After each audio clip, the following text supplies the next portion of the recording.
फिर से हम लीनियर प्रोग्रामिंग पर हैं और आज हम देखेंगे एक्सरसाइज नंबर 7.2। इससे पहली वाली एक्सरसाइज में हमने सीखा है कि कंस्ट्रेंट्स को कैसे सिंप्लीफाई किया जाता है और क्या बोलते हैं हमारे पास में अभी तक के सिंपली दो कंस्ट्रेंट्स थे। अब देखिए अब हमारे पास कंस्ट्रेंट्स के साथ साथ क्या होगा कि एक्स्ट्रा की गिवन कंडीशंस भी होगी। जैसे देखिए हमारे पास इस टाइप के हमने कंस्ट्रेंट सॉल्व किए हैं और इनका फिजिबल रीजन हमने फाइंड आउट किया है, लेकिन यहाँ पर क्या लिखा हुआ है कि x greater than equal to 0। x greater than equal to 0 का मतलब क्या हो गया कि जो वैल्यू होगी x की या तो 0 होगी या उससे ज्यादा होगी, और 0 से ज्यादा कहां पर आता है, हमेशा फर्स्ट क्वाड्रेंट में आता है, क्योंकि बाकी सब क्वाड्रेंट में तो क्या हो जाएगा, फिर सेकंड क्वाड्रेंट में x नेगेटिव आ जाएगा। तो इसलिए हमको क्या करना है, सिंपली फर्स्ट क्वाड्रेंट की ही वैल्यू कंसीडर करनी है। यहाँ पर भी लिखा हुआ है y की भी वैल्यू क्या रहेगी, ग्रेटर देन 0। दैट मीन्स कि ये भी क्या होगा, हमारे लिए फर्स्ट क्वाड्रेंट में ही ऑकर होगा। चलिए आइए देखते हैं कैसे होगा। पहले तो हम नॉर्मली जैसे हम इक्वेशंस को सिंप्लीफाई करते हैं वैसे ही सिंप्लीफाई करेंगे कि 3x plus 2y is equal to 18। फिर हम एज्यूम कर लेंगे let x is equal to 0, so we will get the value of y। 0 plus 2y equal to 18, इसमें हम वैल्यू पुट अप कर लेंगे x की, तो क्या हो जाएगा, y will be equals to 9 हो जाएगा।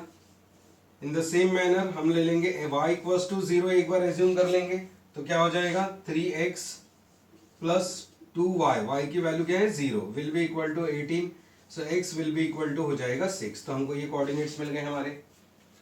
सिमिलरली हम सॉल्व करेंगे किसको, twice x plus y is equal to 10 वाले इक्वेशन को। इससे भी हम दो पॉइंट्स फाइंड आउट कर लेते हैं।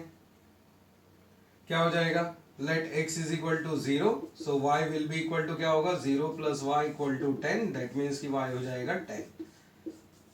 फिर देखिए हमारे पास है लेट हम मान लेते हैं क्या, y इक्वल टू 0, तो y की वैल्यू इस इक्वेशन में 0 पुट कर लेते हैं तो हो जाएगा twice x plus 0 equal to 10, मतलब x will be equal to हो जाएगा 5। तो इस तरीके से हम क्या करेंगे, पॉइंट्स निकालेंगे, उनकी नेमिंग कर देते हैं। सपोज p पॉइंट ले लेते हैं हम कौन सा, 0 और 9, x की वैल्यू 0, y की वैल्यू 9। q पॉइंट हम ले लेते हैं क्या, x की वैल्यू 6, y की वैल्यू 0, 6 एंड 0। सिमिलरली एक ले लेता हूँ r पॉइंट, हम कुछ भी ले सकते हैं, हमने पिछले लेक्चर में ABCD लिया था। चलिए आज हम PQRS लेके सॉल्व कर लेते हैं। x की वैल्यू 0, y की वैल्यू 10 और फिर x की वैल्यू 5 और y की वैल्यू 0। तो ये हमारे कोऑर्डिनेट्स आ गए हैं। अभी देखिए यहाँ पे तो दोनों इक्वेशंस को हमने सॉल्व कर लिया और यहाँ पर तो क्या लिखा हुआ है, सिंपली x इक्वल टू 0 और एक हो गया हमारे पास y इक्वल टू 0। तो हमारे पास क्या होगी, इनको हमको कंसिडर करना है। तो अब चाहिए देखते हैं इसको ग्राफ में कि हम कैसे एनालाइज करेंगे इसको। फिर से हम x एक्सिस और y एक्सिस कंसिडर कर लेते हैं। मैक्सिमम पॉइंट हमारा x में जा रहा है कितना, 6 पॉइंट तक, और y में जा रहा है हमारा 10 पॉइंट तक। तो हम ले लेते हैं यहाँ पे पॉइंट्स 1 2 3 4 5 6 7 8 9 एंड 10। सिमिलरली इधर भी ले लेते हैं 1 2 3 4 5 6 7 8 9 एंड 10। स्केल हम ले लेंगे on x axis and y axis 1 centimetre is equal to 1 unit. तो चलिए देखते हैं, पॉइंट्स को प्लॉट करते हैं हम। 0 9, x की वैल्यू 0, y की वैल्यू 9, तो ये हो जाएगा हमारा पॉइंट पहला, ये हो जाएगा P पॉइंट। सिमिलरली x की वैल्यू 6, y की वैल्यू 0, तो x की वैल्यू 6, y की वैल्यू 0, ये वाला पॉइंट होगा हमारा Q। R का कोऑर्डिनेट है 0 10, तो R क्या हो जाएगा 0, अच्छा सॉरी, पहले हम क्या कर लेते हैं, P और Q इस सेगमेंट को हम ज्वाइन कर लेते हैं।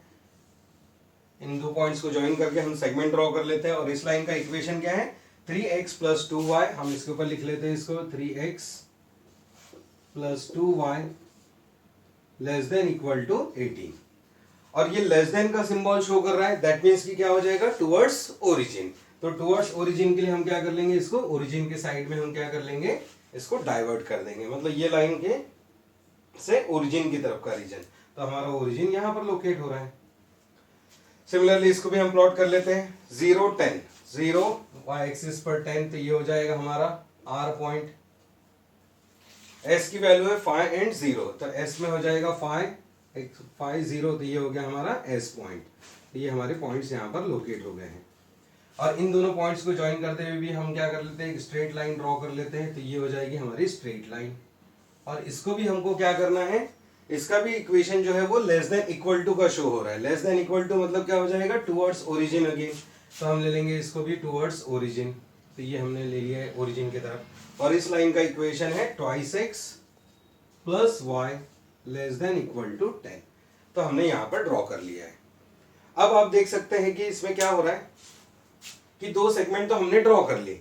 तो ये एक सेगमेंट बोल रहा है कि इनर साइड का रीजन, ये भी बोल रहा है कि इनर साइड का रीजन। इनर साइड मतलब कौन सा हो गया, टुवर्ड्स ओरिजिन। तो इस सेगमेंट के अंदर, तो इस सेगमेंट के अंदर ये भी सेगमेंट आ रहा है, तो पहले हम ये कंसीडर कर लेंगे। इस सेगमेंट के अंदर ये सेगमेंट आ रहा है, मतलब ये क्या हो जाएगा, ये रीजन जो है दोनों के लिए कॉमन पोर्शन हो जाएगा। तो हम क्या कर लेंगे, कॉमन रीजन हम ले लेंगे इन दोनों के बीच का। तो कॉमन रीजन कौन सा होगा, ये होगा। क्लियर, कॉमन रीजन आ गया हमारे पास में। अब हम क्या कर सकते हैं, हमने अभी कंडीशंस भी चेक कर सकते हैं कि x ग्रेटर देन 0। तो जी हाँ, ये सब क्या है, x की वैल्यू सब फिजिबल रीजन में जो भी आ रहा है, x की वैल्यू यहाँ पर क्या होगी, ग्रेटर देन 0 ही होगी। चाहे हम ये पॉइंट ले या ये पॉइंट ले, कोई भी पॉइंट के अगर हम कोऑर्डिनेट कंसीडर करेंगे तो x की वैल्यू ग्रेटर देन 0 ही होगी या इक्वल टू 0 होगी। और यहाँ पर देखिए y की भी वैल्यू लिखा हुआ है ग्रेटर देन 0। तो ऑटोमेटिकली हमारा ग्राफ क्या हो गया, फर्स्ट क्वाड्रेंट में आ गया, क्योंकि ये इंडिकेट ही कर रहा है कि x की value greater than equal to 0 होनी चाहिए, y की value greater than equal to 0 होनी चाहिए। तो यही हमारा क्या हो जाएगा, फिजिबल रीजन, जिसमें हमने क्या कर लिया कि सारी कंडीशंस को फुलफिल कर लिया है। मतलब हमारे ये दोनों सेगमेंट्स भी प्लॉट हो गए और हमारी क्या होगी, कंडीशन भी सेटिस्फाई हो गई, x greater than equal to 0 की लाइन और y इक्वल टू 0 तक। x इक्वल टू 0 की लाइन मतलब कौन सी हो जाती है, ये y एक्सिस हो जाता है। आप देख सकते हैं x इक्वल टू 0 का लाइन है ये, और y इक्वल टू 0 का लाइन ये वाला होगा आपका, क्योंकि इस लाइन पर कहीं पे भी आप जाएंगे तो y की वैल्यू 0 होगी।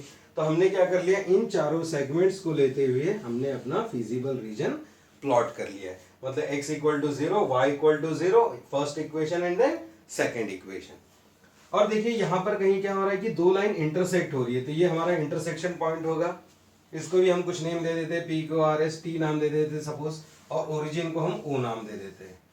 तो अब देखिए फिजिबल रीजन हमारा कौन सा होगा, हम कंटिन्यूएशन में पढ़ेंगे इसको, 0 P T S O। So हमारा our feasible region will be, feasible region will be shown by shaded area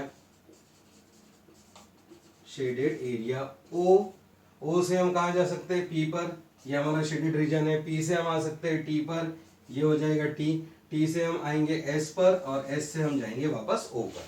तो ये हमारा क्या हो जाएगा, फिजिबल रीजन का एरिया कहलाएगा। तो इसमें अभी हमारे पास क्या था, सिंपली फर्स्ट क्वाड्रेंट का था। अभी नेक्स्ट क्वेश्चन में हम देखेंगे कि अगर हमारे पास तीसरे इसमें अगर अदर देन 0 वैल्यू होती है तो क्या होगा। ठीक, आप स्क्रीनशॉट ले लीजिए। तो चलिए बढ़ते हैं नेक्स्ट क्वेश्चन की तरफ, जिसमें हमको फिर से क्या करना है, find the feasible solution of the following inequations. तो यहाँ पे फिर से दो इक्वेशंस ये रहे हमारे लीनियर इक्वेशन, x और y के फॉर्म में, और ये सिंपली y के फॉर्म में, और ये x के फॉर्म में। तो अब देखिए, अब यहाँ पर y की वैल्यू 0 नहीं है। अब 0 नहीं है मतलब क्या होगा, इस इक्वेशन का भी हमारे पास क्या होगा, एक लाइन फिर से प्लॉट हो जाएगा। तो फिर से हम स्टार्ट करते हैं, let 3x plus 4y is equal to 12।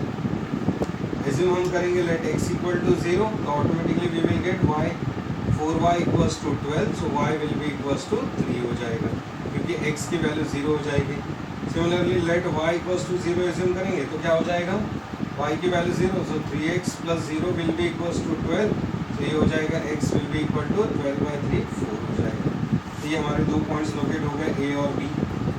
x की वैल्यू 0, y की वैल्यू 3, और x की वैल्यू 4, y की वैल्यू 0।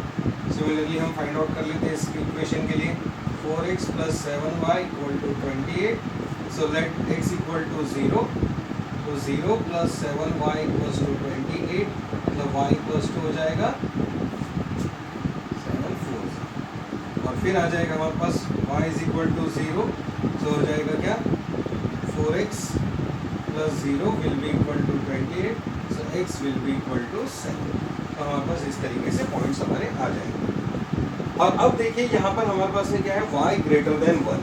तो इसके चलिए पॉइंट्स पहले नोट डाउन कर लेते हैं, c और d के। c के पॉइंट हो जाएंगे 0 4, और d के पॉइंट्स हो जाएंगे 7 एंड 0। हमेशा पहले x लिखना है फिर y लिखना है।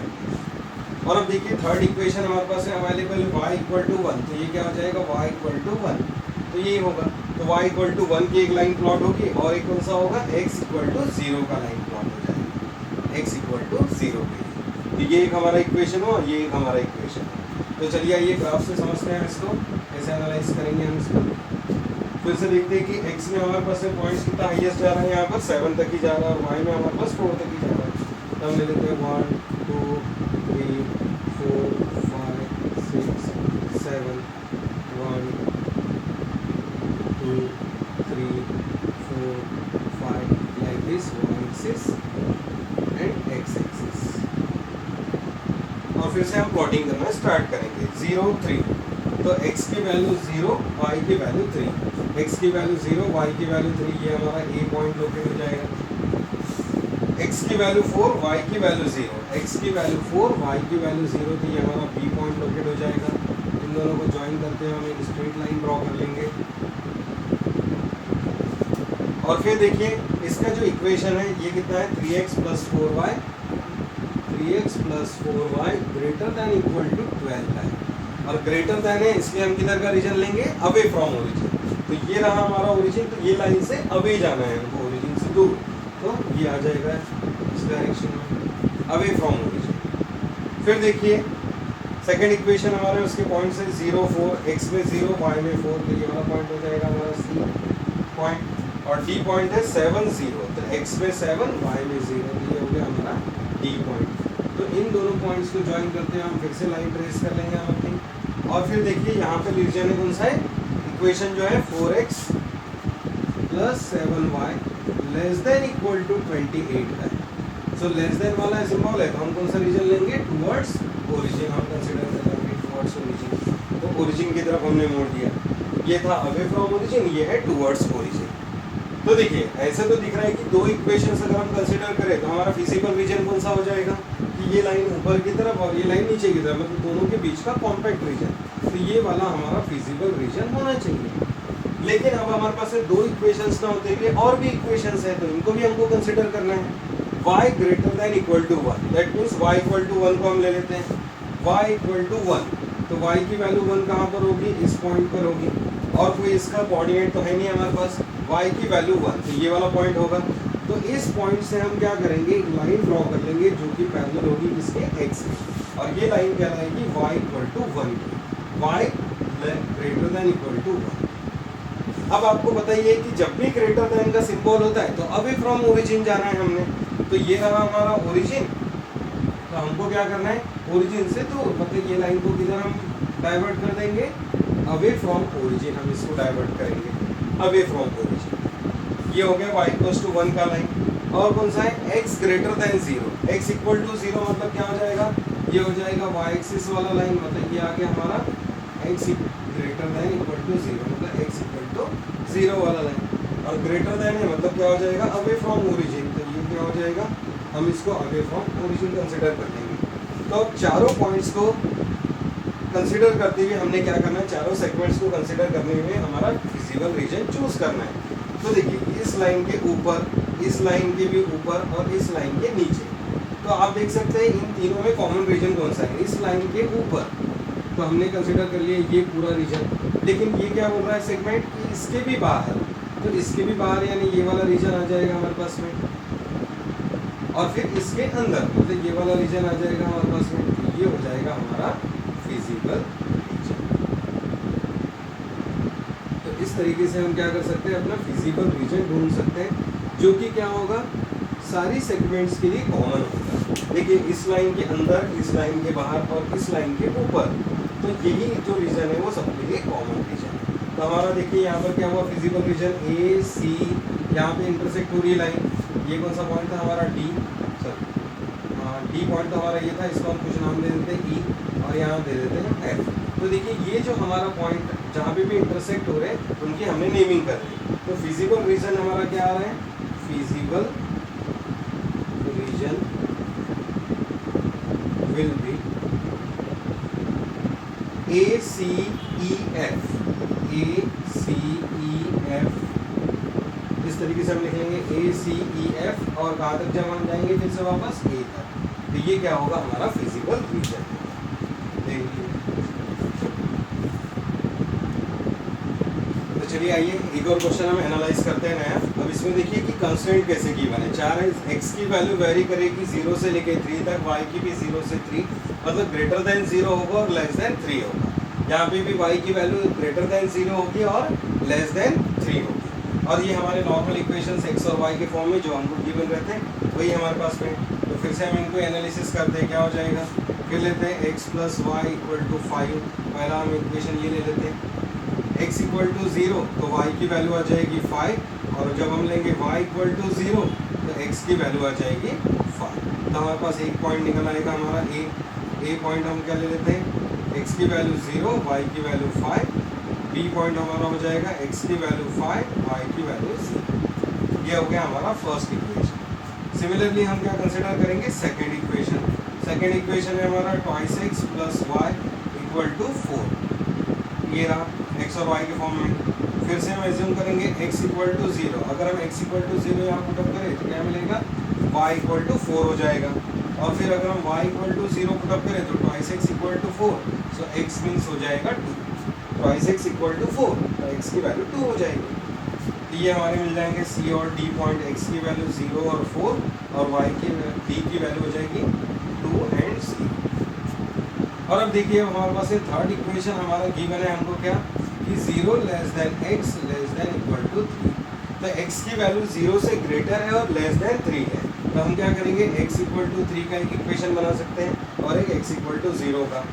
फिर हो जाएगा चौथा equation y less then 0 less then y less then 3, तो y इक्वल टू 3 का हम एक लाइन ड्रॉ कर सकते हैं और एक ड्रॉ कर सकते हैं y इक्वल टू 0 का। यहाँ पे हम लिख लेते हैं x इक्वल टू 0 और एक ले लेते हैं यहाँ पर y इक्वल टू 0, ये लाइन हमारी बन जाएगी। तो इन लाइंस को अब हम क्या करेंगे, प्लॉट करेंगे। चलिए आइए देखते हैं हमारा ग्राफ कैसे शो होगा। फिर से हमारे पास जो पॉइंट्स है 0 2 4 लाइक दिस, हमारे पास 5 तक की वैल्यू जा रही, तो हम ले लेते हैं 1 2 3 4 5 6 1 2 3 4 5 6 लाइक दिस। अब लेते हैं पॉइंट 0 5 0 5, ये हो गया ए पॉइंट। फिर है हमारा सेकेंड पॉइंट बी 5 0 5 0 मीन्स हो जाएगा ये वाला पॉइंट, तो ये हो जाएगा बी। इन दोनों को ज्वाइन करते हुए फिर से हम एक लाइन ट्रेस करेंगे जो कि इस प्रकार से होगी, ये हो गया हमारा बी पॉइंट। और अब हम क्या करेंगे, इस लाइन का इक्वेशन इसके ऊपर नोट डाउन करेंगे। So x plus y less than equal to 5, x plus y less than equal to 5। तो x plus y less than equal to 5 मतलब लेस देन है, तो किधर जाएंगे हम, टुवर्ड्स ओरिजिन, ये आ गया टुवर्ड्स ओरिजिन। सेकेंड इक्वेशन की बात करें तो 0 4 2 0, तो 0 4 ये वाला पॉइंट होगा हमारा सी पॉइंट, और कितना है 2 0, तो ये हो जाएगा हमारा सेकेंड पॉइंट, ये हो जाएगा x में 2 y में 0। इन दोनों पॉइंट्स को भी ज्वाइन करते हुए हम क्या कर रहे हैं, लाइन ट्रेस कर रहे हैं। लाइन अगर हम ट्रेस कर रहे हैं तो इसका इक्वेशन भी नोट डाउन कर लेते हैं, कितना हो जाएगा, twice x plus y greater than 4, तो हम लिख लेते हैं twice x plus y greater than equal to 4। और आपको पता है कि ग्रेटर देन है मतलब अवे फ्रॉम ओरिजिन, तो ओरिजिन ये रहा, ओरिजिन से दूर, तो ओरिजिन से दूर इसको इस साइड ड्रॉ कर लेते हैं। और अब बचे हमारे दो इक्वेशन के पॉइंट्स। तो देखिए x equal to 0, x equal to का 0 का लाइन हमको पता है कि यही होता है, ये हो गया x इक्वल टू 0 का लाइन, क्योंकि इस लाइन पर कहीं पर भी जाएंगे तो क्या होगा, x इक्वल टू 0। और x इक्वल टू 3, तो x इक्वल टू 3 मतलब क्या हो गया, ये वाला पॉइंट हो गया, सॉरी x इक्वल टू 3 मतलब हो गया हमारा ये वाला पॉइंट हो जाएगा, x की वैल्यू 3। तो सिंपली अब हमारे पास में क्या है, एक ही पॉइंट है, x इक्वल टू 0 तो हमारा ऑलरेडी ड्रॉ हो चुका है, x इक्वल टू 3, तो x इक्वल टू 3 कहाँ पर है, इस पोजीशन पर, इसको हम किसी और पॉइंट से ज्वाइन नहीं कर सकते। तो ऐसे केस में हम क्या करते हैं, लाइन को डायरेक्टली हम क्या करेंगे, x इक्वल टू 3 का लाइन कहाँ पर होगा, it will be parallel to y axis, क्योंकि देखिए जैसे यहाँ पे x की वैल्यू हर एक जगह पर 0 3, वैसे ही इस लाइन पर क्या होगा, हर एक जगह पर x की वैल्यू क्या रहेगी, 3 ही रहेगी, इसमें कोई चेंजेस नहीं आएंगे, भले y में चेंजेस हो सकते हैं, x में नहीं है। तो ये हो गया हमारा x less than equal to 3 का line, x less than equal to 3। दो पार्ट में देखेंगे हम इसको, x ग्रेटर देन 0 है और लेस देन किससे, 3 से, और लेस देन मतलब रीजन आ जाएगा टुवर्ड्स ओरिजिन, तो मोड़ लेते हैं टुवर्ड्स ओरिजिन। और अब देखिए चौथा point, y equal to 0। y equal to 0 की लाइन कौन सी होती है, x एक्सिस पर। यहाँ पर कहीं पर भी आप मूव करेंगे तो y की वैल्यू 0 ही होगी, और होगा y इक्वल टू 3। मतलब y इक्वल टू 3 का पॉइंट मतलब ये वाला हो जाएगा।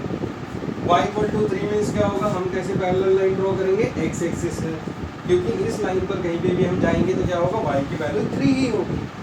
और फिर देखिए इसमें भी क्या लिखा हुआ है, y less than equal to 3। Less than मतलब टुवर्ड्स ओरिजिन, तो ओरिजिन हमारा इधर है, तो हम इसको किधर ले लेंगे, ओरिजिन के साइड। ओरिजिन के साइड हम ले लेते हैं, और ये लाइन हमें हो जाएगा y less than equal to 3 का। क्लियर? तो इस तरीके से अब हम क्या करते हैं, सारे पॉइंट्स को हम प्लॉट कर लेते हैं। देखिए 4 इक्वेशंस थे हमारे पास में, तो 4 सेगमेंट्स हमारी आ चुकी है, ये इक्वेशन, ये और ये, है। तो अब इसमें हमको सर्च करना है हमारा फिजिबल रीजन क्या होगा। फिजिबल रीजन सर्च करते हुए हमेशा ये ध्यान रखिए कि यहाँ पे पहले ही मेंशन कर दिया है कि x की वैल्यू ग्रेटर देन 0 ही होगी और y की वैल्यू ग्रेटर देन 0 ही होगी। इसका मतलब ये हुआ कि हमारा रीजन क्या होगा, फिजिबल रीजन हमेशा फर्स्ट क्वाड्रेंट में ही रहेगा। इसको हमको अदर क्वाड्रेंट्स में नहीं लेकर जा सकते हैं, क्योंकि हमारे पास कंडीशन है value will vary from 0 to 3, और x भी जो है वैरी करेगा 0 to 3। तो पॉजिटिव वैल्यू हमेशा या तो 0 या 0 से बड़ी, वो कहाँ पर मिलेगी हमको, हमेशा फर्स्ट क्वाड्रेंट में ही मिलेगी। अगर कोई शेडेड रीजन अगर हमारे पास ऐसा नेक्स्ट क्वाड्रेंट में जाता है तो यहाँ पर क्या हो जाएगा, y की वैल्यू निगेटिव हो जाएगी, तो ये कंडीशन को सेटिस्फाई नहीं करेगा। तो अब देखते हैं कौन सा रीजन होगा। इस लाइन के, देखिए ये लाइन किधर है, अवे फ्रॉम ओरिजिन, मतलब ये बोल रहा है कि अवे फ्रॉम ओरिजिन, तो ये वाला रीजन हमने लेना चाहिए, है ना। अब देखिए इस लाइन के नीचे का रीजन, इस लाइन के नीचे, तो ये तो कॉमन नहीं होगा, इन सेगमेंट के बाहर जाना है, और इस लाइन के नीचे, तो हमने ले लिया इस लाइन के नीचे का रीजन, ठीक है। अब देखिए ये वाली सेगमेंट क्या बोल रही है कि इसके अंदर का रीजन, तो ये हम नहीं ले सकते, क्यों, क्योंकि ये इसके लिए कॉमन नहीं है, और ये वाला भी लाइन बोल रहा है कि इसके अंदर, तो ये क्या हो जाएगा, दोनों के लिए inner side, innermost region कौन सा होगा, ये वाला होगा। और y इक्वल टू 0 की लाइन हमारी यही है, तो हमारा ये क्या हो जाएगा, फिजिबल रीजन। तो सभी लाइंस को मैच करते हुए हमको क्या करना है, जो कॉम्पैक्ट रीजन हमारा फॉर्म होगा उसको हमको सिलेक्ट करना है। ये आपको जैसे जैसे आप प्रॉब्लम सॉल्व करेंगे वैसे वैसे आपको प्रैक्टिस में आते जाएगा। तो आप पहले वीडियो देखिए और फिर उसके बाद में इसको क्या कीजिए, प्रैक्टिस कीजिए। तो ये हो जाएगा हमारा फिजिबल रीजन। फिजिबल, और हम शेडेड रीजन के जो हमारे क्या बोलते हैं, जितने भी इंटरसेक्शन पॉइंट्स हैं उनकी नेमिंग कर देते हैं। हमने ABCD ऑलरेडी लिया हुआ था, तो हम ले लेते हैं E, इस इंटरसेक्शन पॉइंट को हम ले लेते हैं, मान के चलिए F, इसको हम दे देते हैं नाम G, यहाँ पर हम नाम दे देते हैं H, इसको नाम दे देते हैं, इसका नाम ऑलरेडी गिवन है, ये D है। तो देखिए अब हमारा फिजिबल रीजन क्या होगा, E F G H D E। तो फिजिबल रीजन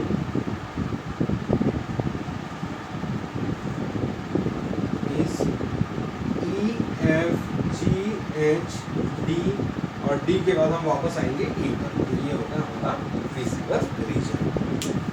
इस तरीके से हम क्या कर सकते हैं, कितने भी नंबर ऑफ इक्वेशंस हो, बस उतने नंबर ऑफ लाइंस यहाँ पर फॉर्म होंगे और हम किसी भी प्रॉब्लम को इजी वे में सॉल्व कर पाएंगे। तो हमको इससे फर्क नहीं पड़ता कि हमारे पास 1 2 3 4 इक्वेशंस हैं या 5 इक्वेशन या 6 इक्वेशन है, सबको एनालाइज करने का प्रोसीजर एक ही होता है। तो इसमें हमारे पास नया कुछ काम नहीं है, हमको इसी वे में जाना है। तो ये हो गए हमारे ऐसे क्वेश्चंस जिसमें क्या था कि हमारे पास डायरेक्टली इक्वेशंस हमको गिवन थे। अब हम कुछ वर्ड प्रॉब्लम्स लेंगे जिससे हम ये सीखेंगे कि how to prepare this equations, और इक्वेशंस अगर हमको बनाते आ गए तो हम फिर से क्या कर सकते हैं, इन प्रॉब्लम्स को इसी मैनर में हम सिंप्लीफाई कर सकते हैं।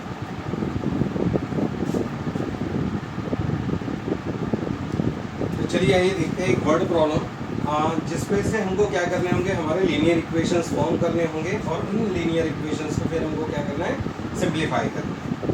तो चलिए आइए पढ़ते हैं। देखिए क्वेश्चन में क्या गिवन है, a furniture dealer deals in tables and chair. तो ये फर्नीचर डीलर क्या कर रहा है, 2 टाइप के प्रोडक्ट्स बना रहे हैं, एक टेबल और एक चेयर।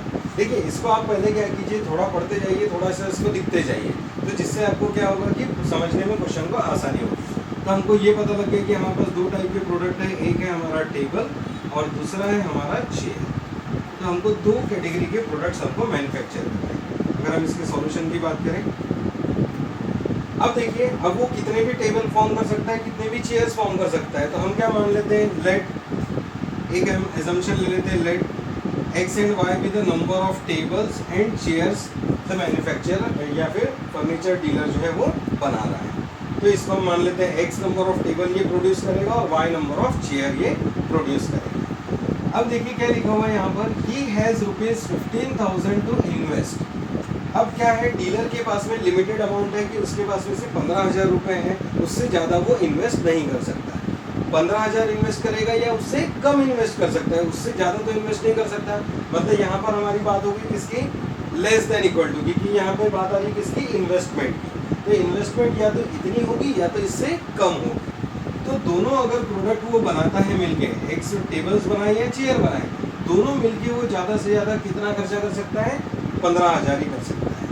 अब उसमें भी देखिए अब क्या बोला है कि and space to store at most 60 pieces, और वो कितने पीसेस स्टोर कर सकता है, ज़्यादा से ज़्यादा 60। एट मोस्ट का मीनिंग हो गया फिर से लेस देन इक्वल टू, हमने पहले भी सीखा है कि एट मोस्ट का अगर कहीं वर्ड अगर आ जाता है तो उसमें हम क्या यूज़ करेंगे, लेस देन इक्वल टू। तो देखिए ज़्यादा से ज़्यादा वो 60 पीसेस ही स्टोर कर सकता है, उससे ज़्यादा नहीं कर सकता। मतलब कितने भी टेबल बनाओ और चेयर बनाओ, अगर हमने ये 30 बना लिए, ये 30 बना लिए, तो टोटल मिला के 60 हो जाएगा। हो सकता है कि हमारे पास एक कॉम्बिनेशन ऐसा आ जाए कि 40 टेबल्स 20 चेयर, तो क्या हो जाएगा 40 + 20 60। तो 60 ही पीसेस वो क्या कर सकता है, सेव मतलब स्टोर कर सकता है। तो अब हमारे पास देखिए यहाँ से इक्वेशन हमारा इजीली बन जाएगा कि total number of table plus chair that should not be greater than 60, मतलब should not be greater than 60 मतलब क्या हो जाएगा, शुड बी लेस देन 60 हो जाएगा। तो लेस देन या इक्वल टू, उससे ज़्यादा नहीं कर सकते।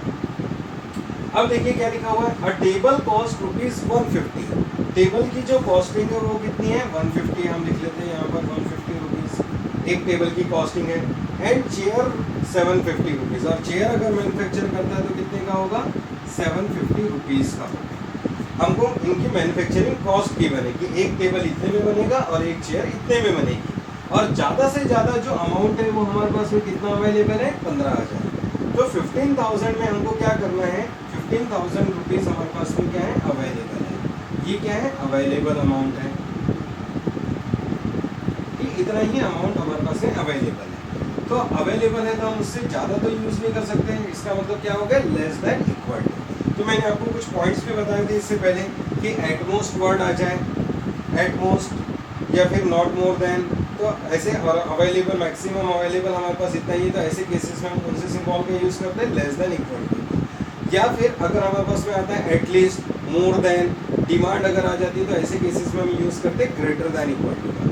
अगर आपको याद ना हो तो आप फिर से एक पहला लेक्चर हमारा एलपीपी का देख सकते हैं, उसमें आपको फिर से रिकॉल हो जाएगा सारी चीज़ें। तो अब देखिए इसमें क्या है, हमारे पास है 150 रुपये टेबल के पीछे लग रहे हैं, चेयर के पीछे 750, टोटल मिला के हम कितना यूज़ कर सकते हैं, 15,000। अगर हम एक यूनिट मैन्युफैक्चर करते हैं तो 150 रुपीज़, तो x यूनिट मैन्युफैक्चर करेंगे तो कितना हो जाएगा, 150 इंटू एक्स, तो 150x हो जाएगा ये।